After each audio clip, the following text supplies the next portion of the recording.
Have you ever stopped to think that many times we expect a grand savior, someone with a sword and an army, when true change can come from an ordinary person, a woman, in the middle of chaos? It sounds crazy, doesn't it? Yet this is exactly the story of Deborah, the judge of Israel, who against all odds turned the tide and saved an entire nation. While many were trapped in fear and oppression, she showed that prophetic leadership does not depend on physical strength, but on unshakable faith and a courage that few possess. If you think that only power and weapons can bring victory, get ready to discover a counterintuitive truth that will challenge your beliefs and open your eyes to divine victory. And the best part, quick and accessible to those willing to listen and act. This is a story that defies common sense and shows that the greatest revolution begins in the heart of someone who answers the call. And what if I told you that getting to know Deborah might be the first step to turn your own challenges into victories?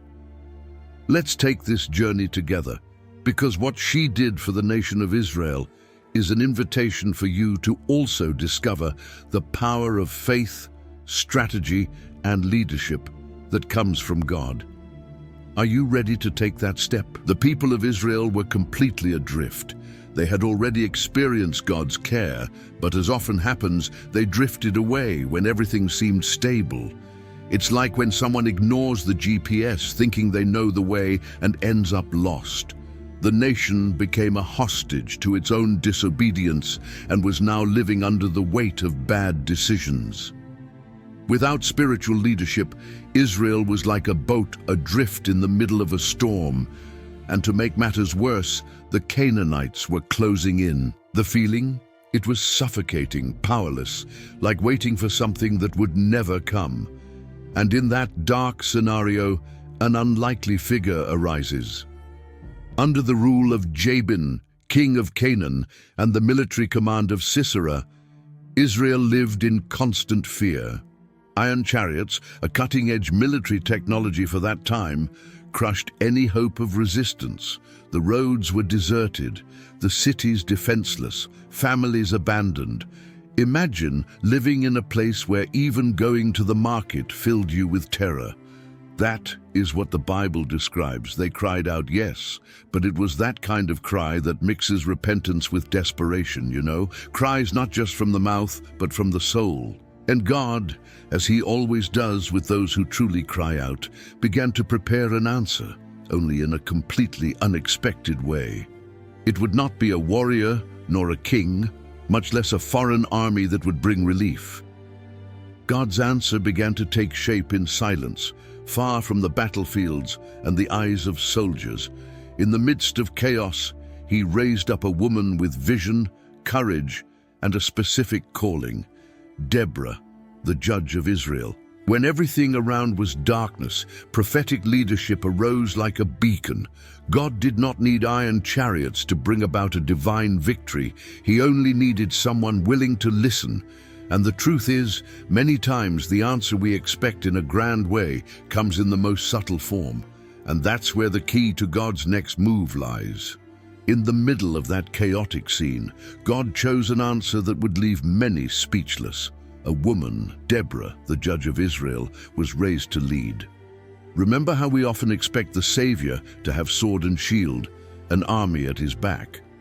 But God surprises us when we least expect it, showing that prophetic leadership does not depend on status or physical strength, but on a true connection with him. Deborah was known for her wisdom and justice. She judged the people under a palm tree, not on some pompous throne, but in a simple, accessible place. There, she heard the divine voice and the cry of the people. The prophetic calling Deborah received did not come as a thunderous shout, but as a gentle breeze that pierces the soul.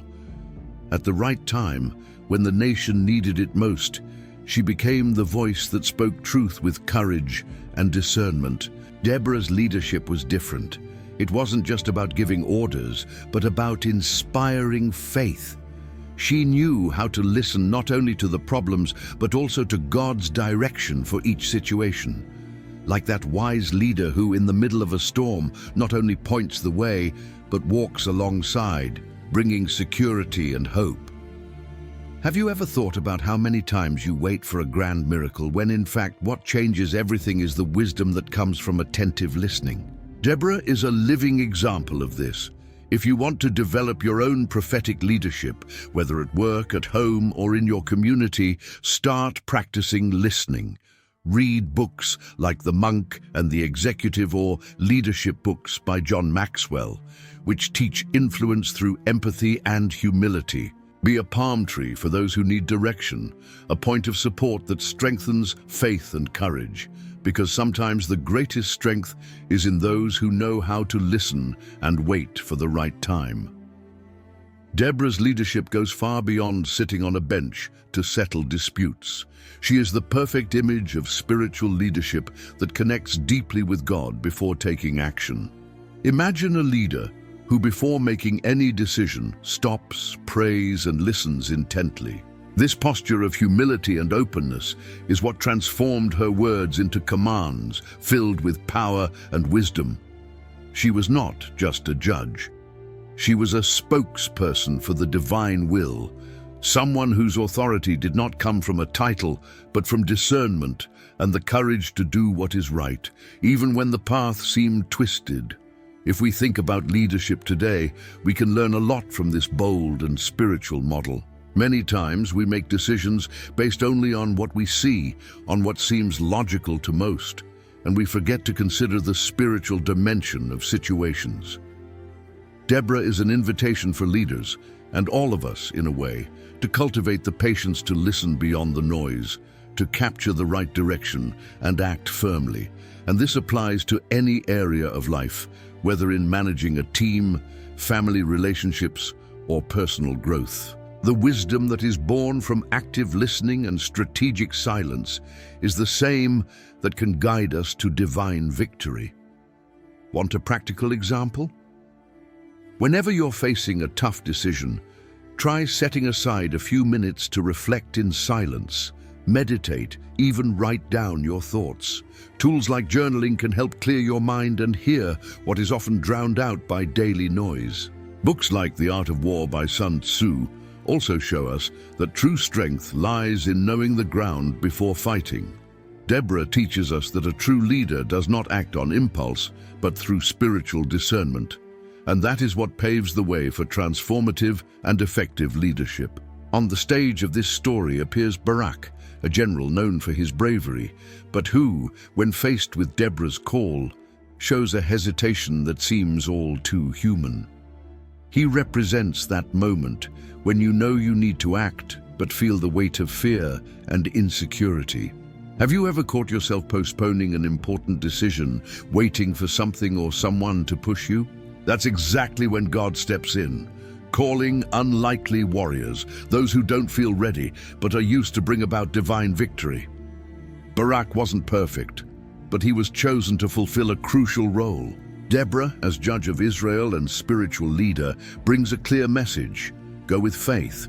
It's not just an order, it's an invitation to trust in a power greater than ourselves, a certainty that sustains even when everything suggests otherwise. Barak's hesitation is not condemned. On the contrary, it shows his humanity and how challenging it is to be courageous in times of crisis. This prophetic leadership is far from idealized. It's made up of real people with doubts and fears who are transformed by the courage that comes from faith. This passage teaches all of us that to act decisively, we don't need to be superheroes. Just take the first step with confidence. It might be at your job, a difficult conversation with someone you love, or even a project you've been postponing. When hesitation strikes, remember that even a general needed to be called to battle, and that on the journey of prophetic leadership, it's the willingness to begin that opens the door to divine victory. Barak, though called to battle, couldn't contain that twinge of insecurity and made a very human request. "I will only go if Deborah goes with me." This phrase is revealing, as it shows that the presence of Israel's judge was not merely symbolic, but a true spiritual and moral support for him to face the challenge. Many times in our lives, we also seek that kind of security, someone to go with us, to give us support when fear strikes. And there's nothing wrong with that.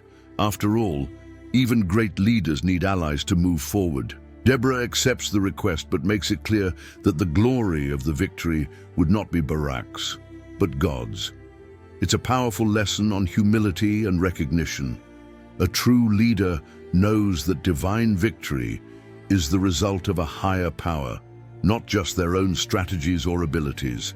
This acknowledgement is crucial for anyone who wants to lead authentically, the awareness that we are not alone and that our efforts need to be aligned with a greater purpose. In daily life, this can mean recognizing the importance of a team, a mentor, or even the spirituality that sustains us. This moment brings a valuable message. Faith and trust do not eliminate fear, but allow it to be faced with support and courage. If you're waiting for the perfect moment to act, know that it may never come if you don't have someone by your side to inspire and sustain you. And more, true victory is not about who stands out, but about who remains faithful to the call and acknowledges the strength that comes from above, because only then do we reach true prophetic leadership and divine victory. When the call was made, the men of the tribes of Zebulun and Naphtali responded without hesitation. These tribes, considered strong and courageous, showed that the true strength of an army lies in the willingness and faith of its soldiers, not merely in numbers or weaponry. It's like today, when a united and motivated group can move mountains, be it a work team, a community, or even a family facing challenges.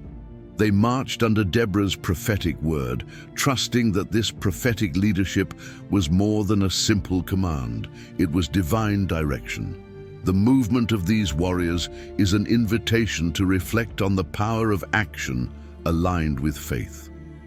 Many times we feel too small to face challenges, but when we act under a greater purpose, we awaken strengths we didn't even know we had. And the most incredible thing is that God raises volunteers exactly where there is willingness. If you are waiting for someone to lead, why not be that person in your environment, at work, in your community? You can be the starting point for real transformation as long as you are willing to act with faith and courage. This moment also shows us that true mobilization begins in the heart.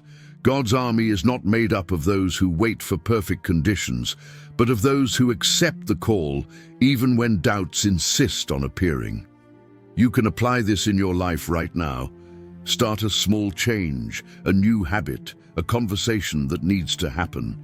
The first step, guided by faith, always generates greater movement and paves the way for the divine victory to come. When the army of Israel gathered, the scene looked like a true suspense film. Sisera, commander of Jabin's army, arrived with his iron chariots, war machines that to many seemed invincible. The military might of Sisera inspired fear like an impenetrable wall. It's that kind of challenge that, if you look with only human eyes, seems impossible to overcome. Imagine trying to break down a barrier that seems unbreakable. That's how the people of Israel felt at that moment, facing a battle that to them seemed lost even before it began. But Deborah's prophetic leadership and Barak's faith changed the game. They knew that divine victory does not rely on human strength, but on God's sovereign power. And that is exactly what happened. God fought for his people. This is a lesson that still echoes today. In life, we face iron chariots, problems that seem bigger than our capacity, situations that challenge our courage. In those moments, it's no use relying solely on human effort. We need to remember that there is a greater power ready to act when we place our trust in Him. If you are going through a personal valley of Megiddo where obstacles seem insurmountable, know that the strategy is not just to face it with grit, but with firm faith. This can mean seeking spiritual support, talking to wise people, or even changing your life and work strategy. Books like The Power of Faith can strengthen this journey. And above all, know that like Deborah, Barak, and Israel, you are not alone. There is a divine victory already declared for you. You just need to be willing to trust and move forward. What seemed like an invincible force began to crumble before God's action. Sisera, the feared commander with his iron chariots, found himself overcome with despair. It's amazing how, suddenly, what seemed solid can turn to dust. The battle that should have been an easy victory for him turned into a desperate escape. This reminds us that confidence in one's own power, in the arm of flesh, is always limited and, in the end, fails. In life, how many times do we try to solve everything on our own, thinking our strength is enough? Sisera's story teaches us that this attitude is an invitation to failure. For Israel, victory began when they realized they were not alone. Deborah's prophetic leadership and Barak's faith awakened the certainty that true strength came from God. This movement of faith makes all the difference and brings a radical change in the dynamics of the battle. It's like when we face a huge problem and suddenly find an unexpected solution by seeking help, changing strategy, or simply relying on faith that sustains us. Divine victory happens when we recognize we need something greater than ourselves. This moment in the story is a powerful reminder for anyone fighting today. Fleeing spiritual dependence is losing ground. Sisera's flight is the reflection of the defeat of those who trust only in their own strength. If you are facing a battle, pause and reflect. Where is your trust? In yourself or in that invisible but powerful force? This reflection can change everything and open the way for the victory you need to conquer. Jael is one of those characters who surprises us deeply. In the midst of all the tension of war, she welcomed Sisera into her tent with hospitality, offering shelter and calm, a gesture that seemed almost naive but concealed strategic courage. It was as if she was saying, "Here, you are safe." But Jael was not just kind, she had a plan.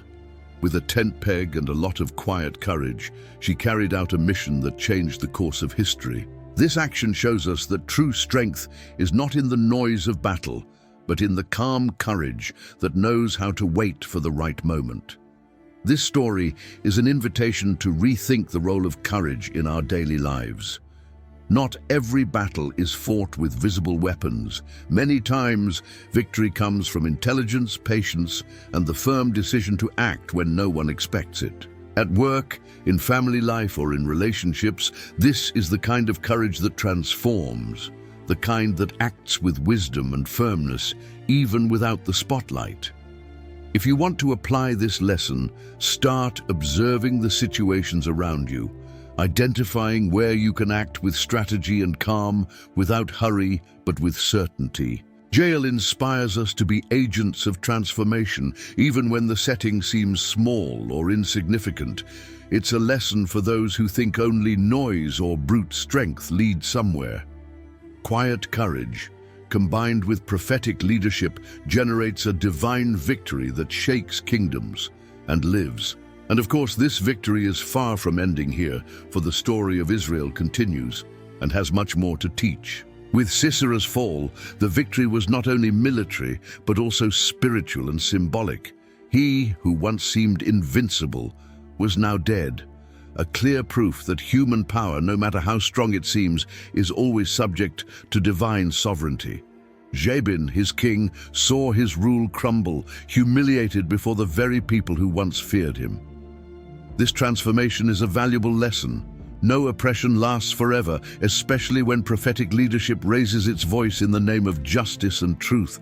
The end of the Canaanite yoke meant far more than the liberation of an oppressed people.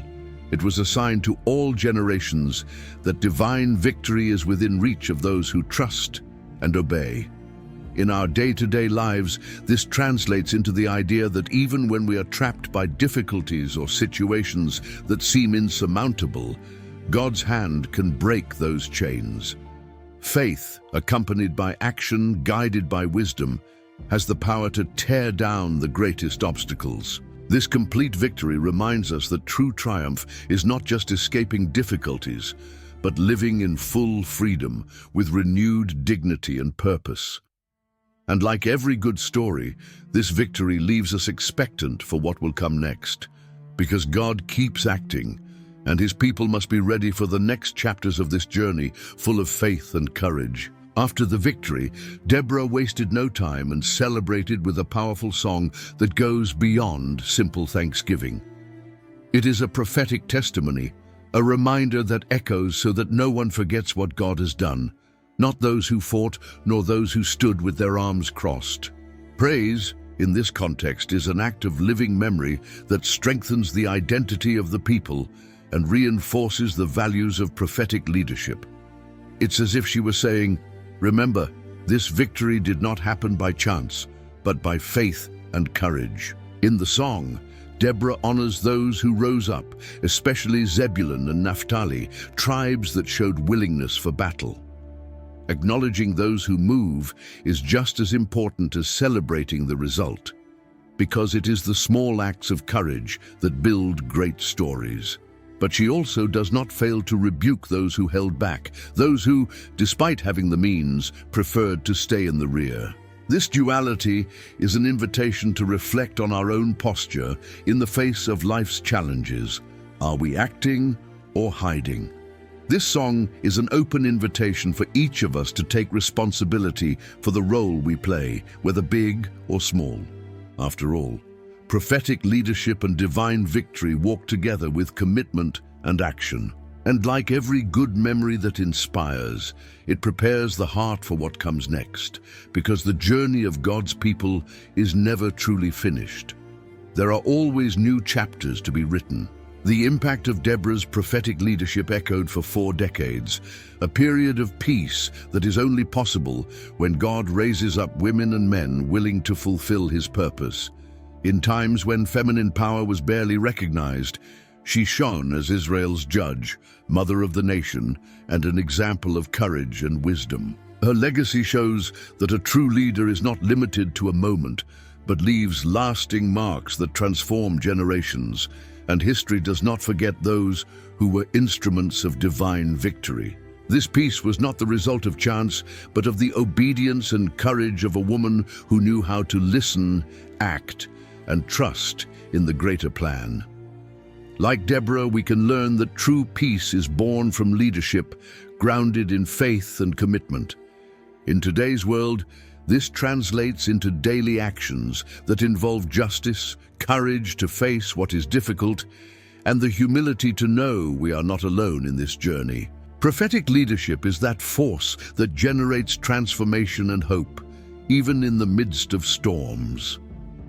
Deborah remains today an eternal inspiration for all who seek to make a difference without letting go of humility and spiritual connection.